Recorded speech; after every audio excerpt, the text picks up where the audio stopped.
ஆன்மீக அன்பர்களுக்கு பணிவான வணக்கங்கள். நவராத்திரி தொடங்கி 2வது நாள்.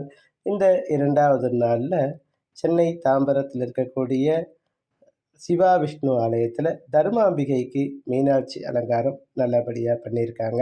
அதே போல் நமது வாசவி கன்னிகா பரமேஸ்வரிக்கு இன்று பார்வதி அலங்காரமும், ஸ்ரீ முத்துக்கண்ணாத்தாளுக்கு மாதுளம்பழத்தால் சிறப்பு அலங்காரமும், அதே போல் நமது மூலப்பாளையம் துர்க்கை அம்மனுக்கு சிறப்பு அலங்காரத்தோடு ஸ்ரீ சக்கரபால வித்யா பீடத்தில் சிறப்பாக கன்னியா பூஜைகளோட நல்லபடியாக நடந்தது. நமது இல்லத்திலையும் ஸ்ரீ பாலகாமாட்சி மகாவாராகி ராஜமாதங்கி குட்டி பாலா எல்லாருக்கும் சிறப்பாக பூஜைகள் நடந்தது.